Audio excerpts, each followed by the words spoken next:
Welcome back to the channel. In this video we're going to be finishing up our beginner's epoxy mold project. So in part one we finished pouring our epoxy into our mold. If you missed that, we're going to go ahead and link the video up at the top here for you so you can watch that and get caught up to where we are now. So there was a couple tips that I wanted to go over in that other video that we didn't quite get to. So first tip would be to make sure that you are level on your mold, any mold that you're going to pour into in both directions, so that your epoxy is even with your boards when you're done. And then the second one would be temperature. So we're in a heated and air-conditioned shop, so we try to keep our temperature around 65 or so degrees. So we don't necessarily at that temperature have to worry about fans to cool anything. So we just drape plastic over this so that we can continue doing other projects and not have dust fall into your epoxy while it's curing. If you are somewhere where it's really hot, or you're trying to pour right up to the maximum recommended volume for your particular epoxy, you're going to make sure that you maybe have some spacer underneath it so that you can put fans and blow air across it. The last thing you want is for this to get too hot, overheat, and then you'll have it crack, split, warp your board. All sorts of bad stuff can happen. So just keep that in mind, that if you're starting to get up to 80-90 degrees in your shop, you're going to want to make sure you're getting this proper ventilation across it. So about 12 days ago we started this one-day project, so we are pretty sure that this is dry. So we're going to go ahead and unmold this. Take our clamps off.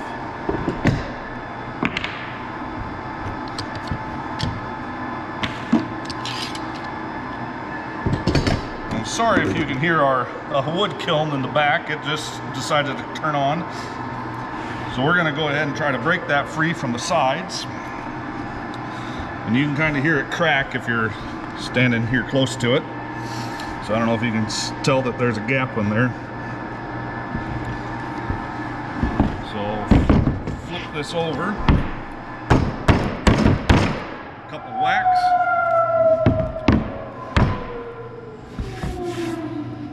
And it should, if you put enough mold release in there, pop out just like that. So now that is our back side of our board. So that'll be the back side of our display. This will be the front side that we want to see. So I think next we're going to go ahead and we have a little lip here where the wood is a little higher than the epoxy. So we're going to go ahead and plane this down so that we get everything nice and flush and flat before we go on to our next step. So we'll go get that planed right now and we'll be back. So our next step is going to be to rip this down to size. So we're going to go ahead and on our drawing here, if you remember, if you noticed that we had a 5-degree taper to the back side.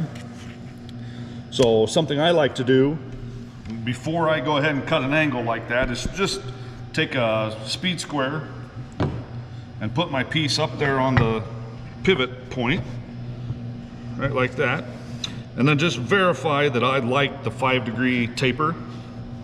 So if that, you can see we're at 5 degrees.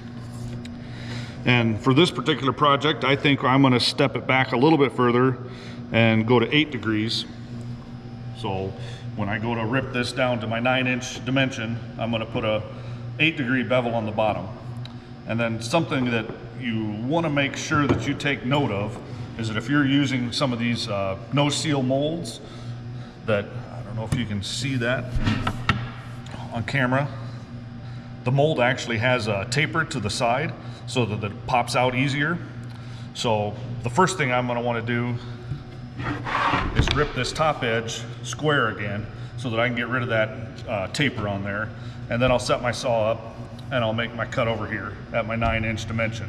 But I want to make sure that, you know, even on this side of the board that is wood, some of that epoxy seeped around the corner and got on this side.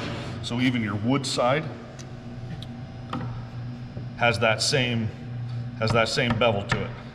So just don't let that trip you up. If you go to reference off of even your wood side, you could still have a taper to it. So just make sure you're making your edges square, and I'm gonna go over to the table saw and get this ripped down.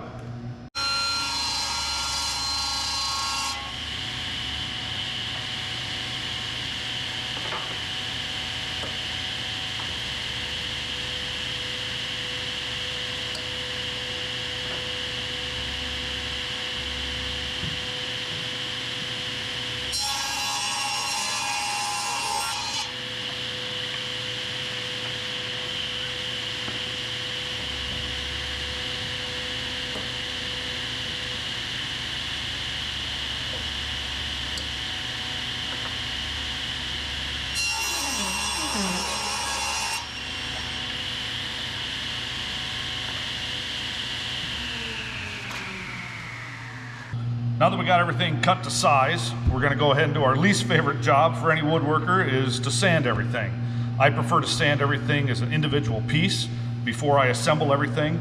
It's a lot easier to get to all your edges and corners. If you're gonna make like we're gonna have a 90-degree corner, that's gonna be really hard to get into that corner and sand everything really well. So if you do it beforehand, it's way easier. So there's a few tips that I'm gonna kind of share with you that I've gained over the many years of doing this. So our first tip is going to be to spend extra time at this stage. I think this is what could separate most people from your competition. If you're just beginning and you're going to start selling stuff at craft shows or art shows or online, this I think is what people are going to notice. This is the first thing you're going to see. So if you leave planer lines, if you have a drum sander and you're going to run your pieces through a drum sander, make sure that you are sanding all those lines out. Spend extra care and time at this stage, because nothing else will fix that problem of not sanding good enough. You can put a coat of finish on it and you're still going to see everything that you missed in sanding. So I like to spend more time than I want to at this stage. So another tip would be, I like to sand on a mat. So this is just a rubber mat that we found.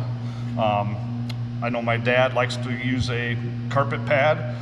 So he found a remnant carpet pad from somebody who's putting it in a new house and cut a piece for that. That works really well. Anything that kind of keeps your parts from dancing around when you're sanding is a help.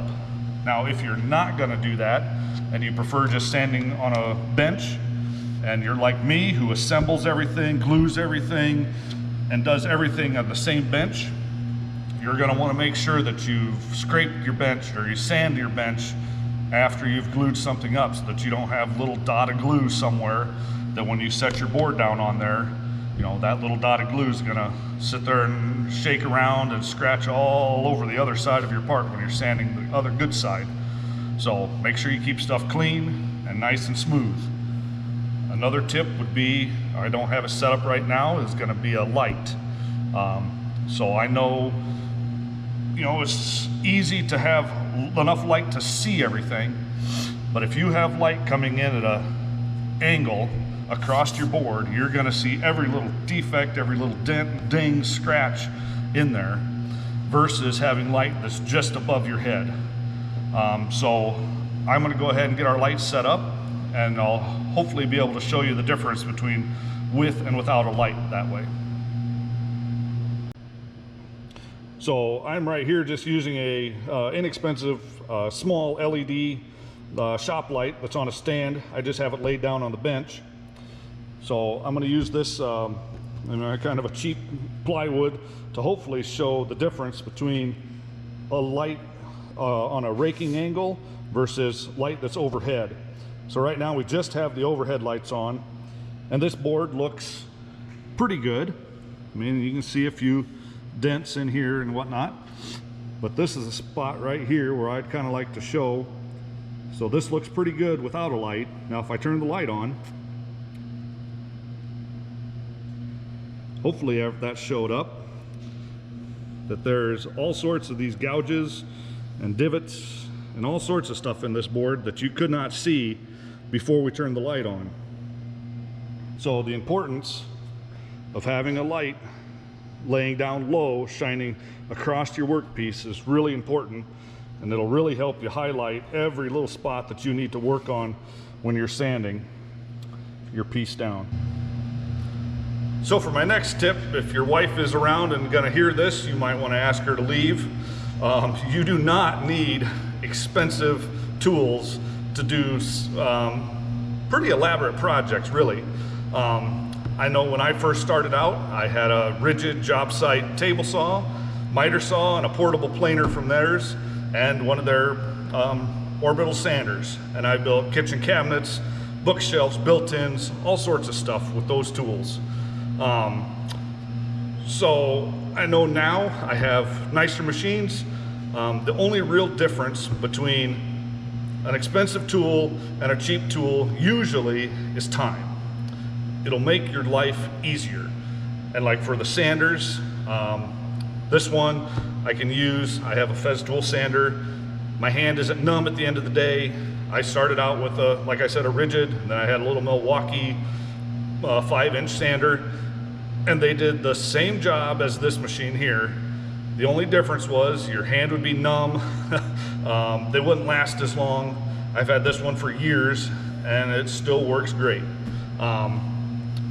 There is some minor differences, obviously. Dust collection is really important to me. This machine is virtually dust free. Some of your other stuff is the same way. You know, you're paying for quality that you do get out of a higher end tool, but you definitely do not need it to start. So don't let the fact that you don't have the latest, greatest, nicest, fanciest things stop you from building some impressive things. So for this sander, or for this job, we're gonna sand from 80 grit up through to 180 is where I would normally stop. This I'm gonna use an oil finish. So I'm gonna use Odie's oil on this. So I'm gonna sand it up to 220. The difference between 150, 180, and 220 is just the level of sheen that you're gonna get at the end. So the higher you go, the more sheen you're gonna get with an oil finish. Now if you're gonna be spraying polyurethane, lacquer, anything like that, 150 would get rid of all the marks that you're gonna see in most of your projects. So you can stop there and just make sure that you don't see any of your swirl marks from lower grits, that make sure you get those all the way out, and don't skip grits. So don't go from 80 to 150. You know, make sure that you're sanding all the way through all of your grits so that you get rid of all the swirl marks from the marks before. So I'm gonna go ahead and sand this, and we'll see you when we're done.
Now that we've got everything sanded, I want to talk a little bit about technique.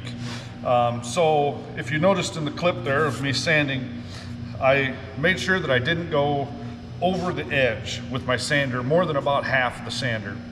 So what you're tempted to do is come out here like that, and then what you're going to end up doing is rolling your edge when your sander tips over. So try to keep about that much on the board all the time. So if you come out here, you're going to do something like that, or you have a tendency to, and then that'll ruin your nice crisp edge on your edge of your board. So another thing is, if you saw the light there, I made sure to move that board around in front of the light to make sure that you got all your edges everywhere on the board good and sanded. Now, if you notice somewhere that you missed a spot, you know, when you're at, let's say 150, don't be afraid to stop. Go back to your lower grit and get that out instead of trying to sit there with the 150, or if you notice it at the 180, you know, for sure you're gonna have a tendency to come in here and tip your sander like that to try to get that little spot out. Well, then what you're gonna have is a little divot in your board. And if you put any type of shine on your finish, if it's not a perfectly matte finish, you know, if you put a satin finish on, you're gonna see that little dip in there. So make sure you just go down to your lower grit, get that spot out, and then work yourself back up to your grits until you get to your final grit of whatever you're stopping at. So I got everything done. I went ahead and on the epoxy, I just used some hand sander or hand sandpaper, and I just went from 320 to ended at 400 grit and just hand sanded the epoxy portion of this just to polish it up a little bit more for our finish. I think that's everything for the sanding. So we're gonna go ahead and get this glued up, and we'll see when we're done with that. Got everything glued together, and I went ahead and finish sanded all my edges so that my side pieces here are all nice and flush. And I went ahead and hand sanded everything and rolled all my edges just by hand. And then I have already used an air gun, blew everything off, and then I like to wipe it down with just some mineral spirits and a rag and make sure you get all the dust off, all the dirt, oil, anything that you've, fingerprints and all that sort of stuff. You want to make sure you get all that off. For our next step, which I think is the most satisfying part of the whole process, is as soon as you start putting finish on stuff. You'll really get to see all the grain, all the figure of the wood, everything will be highlighted with your finish. And I think that's the best part of the whole process. So on this, we're going to be using Odie's oil. This is kind of my go-to finish anymore. It's easy to apply. You can do it in kind of a dustier environment. You're not going to have to wait for stuff to dry like you would with a polyurethane or a lacquer or any of that sort of stuff. So you can apply this and buff it off and you're done. So I like to apply this with just a white Scotch-Brite pad. So this is just a little, I cut these off of a big round floor buffer pad that you can buy at a home center. So I just cut little squares off. And then I'm going to go ahead and show you applying this to the back so that you can kind of get an idea of what it looks like. So I like to make sure that that's all mixed up nice and well. And this finish is kind of like honey, I suppose. It smells real nice. So I would use this finish for cutting boards, charcuterie boards, just a general purpose finish. It is 100% food safe. It is waterproof. So I know guys finish, I mean, I've even finished the cash register stand out front that I built, that top was finished with Odie's oil as well. So I just get a small amount on my pad. It does not take a lot. This goes a long ways. And it goes even further on epoxy, so you do not need to use much on your epoxy. because it does not soak into the pores of the, because there's no pores in epoxy obviously, so it doesn't soak into the pores like it does with the wood. So you just really lightly apply it to epoxy.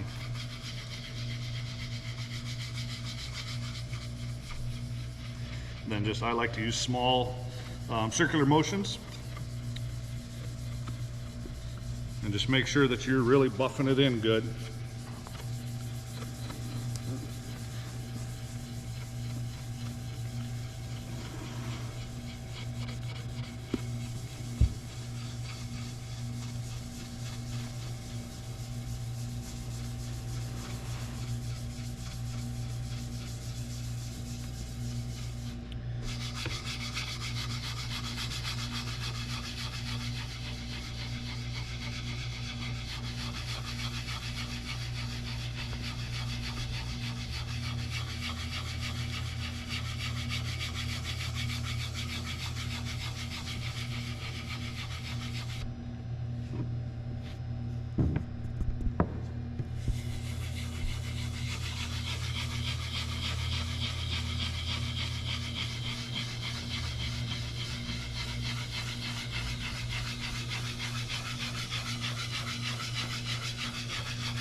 Now, to spare you the time of standing here watching me do that, I'll go ahead and finish the rest of this, and I'll come back when this is all set up and ready to buff out.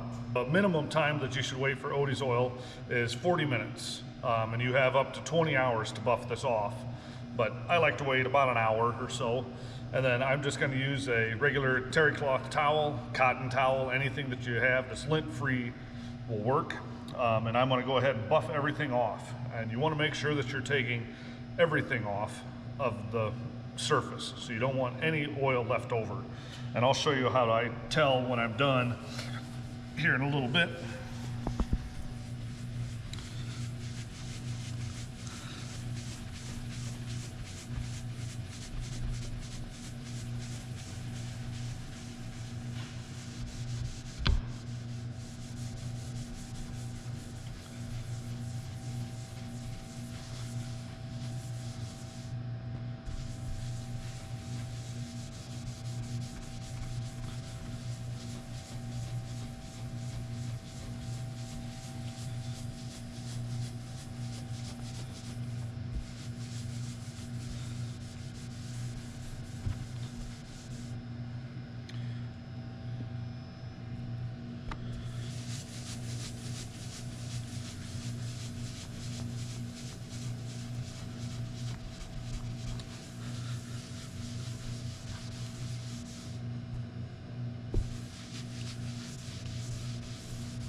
So when you get done, you should be able to take your dry fingers and rub across the board like that, and you shouldn't see any marks left in there. If you do, you still need to take more off, because it's real important that you get everything off of that surface.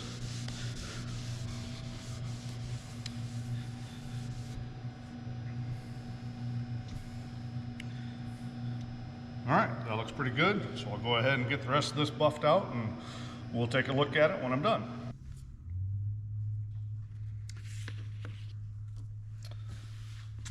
Well, there's our finished project. I think that turned out really good for what we want it for. I understand this probably isn't the project that most of you are going to want to build, but hopefully this gave you some tips and advice on how to pour epoxy so that you can finish your own project that you're working on. If you have any questions, be sure to leave them in the comments below, and we'll see you on the next one.